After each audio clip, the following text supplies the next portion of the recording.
হামলা হলে কি হবে মধ্যপ্রাচ্যে তা অনেকদিন ধরেই বলার চেষ্টা করছে রাশিয়া। এবার যেন পুতিনের দেশ সরাসরি বলে দিল ভিতরের কথা। ভয়ঙ্কর কিছু ঘটতে চলেছে মধ্যপ্রাচ্যে।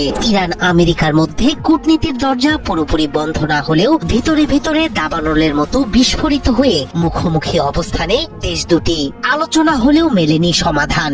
ঠিক এই মুহূর্তে কড়া সতর্কবার্তা দিলেন রুশ পররাষ্ট্রমন্ত্রী সের্গেই লাভরভ। তার ভাষায় ইরানে নতুন করে হামলা মানে ভয়ঙ্কর পরিণতি, এমনকি পারমাণবিক ঝুঁকিও উড়িয়ে দেয়া যায় না বলে হুঁশিয়ারি দিয়েছেন তিনি। বিশ্লেষকরা বলছেন রাশিয়ার এই বার্তা ইঙ্গিত দেয় আরেকটি বড় যুদ্ধের দোরগোড়ায় মধ্যপ্রাচ্য।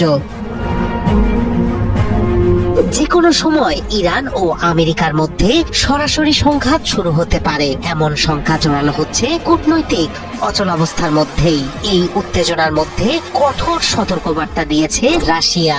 ইরানে নতুন করে মার্কিন হামলা হলে তার পরিণতি হবে ভয়ঙ্কর, এমনটাই বলেছেন রুশ পররাষ্ট্রমন্ত্রী সের্গেই লাভরভ। সৌদি আরব ভিত্তিক আল আরাবিয়া টেলিভিশনকে দেয়া সাক্ষাৎকারে লাভরভ বলেন, ইরানের পারমাণবিক স্থাপনাগুলোতে ইতিমধ্যেই হামলার ঘটনা ঘটেছে।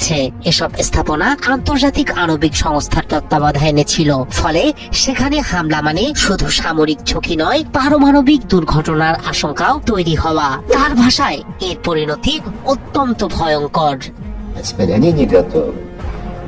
রাশিয়ার পররাষ্ট্র মন্ত্রণালয়ের ওয়েবসাইটে প্রকাশিত ওই সাক্ষাৎকারে লাভরভ আরো বলেন, ইরানকে শান্তিপূর্ণ পারমাণবিক কর্মসূচি অনুসরণের সুযোগ দিতে হবে।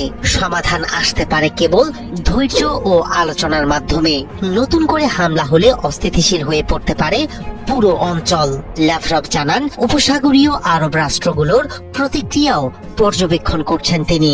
তাদের কেউই উত্তেজনা বাড়াতে চায় না জানিয়ে রুশ পররাষ্ট্রমন্ত্রী জানান, ওয়াশিংটনের কাছে সংযমের আহ্বান জানাচ্ছে তারা।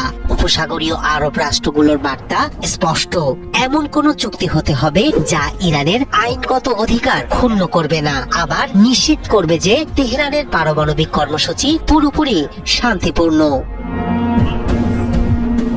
তার মতে, উত্তেজনা বাড়লে গত কয়েক বছরে ইরান ও সৌদি আরব সহ প্রতিবেশী দেশগুলোর মধ্যে যে সম্পর্ক উন্নয়ন হয়েছে তা ভেস্তে যেতে পারে। বড় ধাক্কা খাবে আঞ্চলিক স্থিতিশীলতাও। এদিকে মার্কিন গণমাধ্যম সিবিএস জানিয়েছে, যুক্তরাষ্ট্রের শীর্ষ সামরিক কর্মকর্তারা প্রেসিডেন্ট ডোনাল্ড ট্রাম্পকে বলেছেন তারা খুব শীঘ্রই, এমনকি আগামী শনিবারের মধ্যেই ইরানে হামলা চালানোর জন্য প্রস্তুত। যদিও এ বিষয়ে আনুষ্ঠানিক ঘোষণা আসেনি, তবুও প্রস্তুতির খবরেই নতুন করে ছড়িয়েছে উদ্বেগ।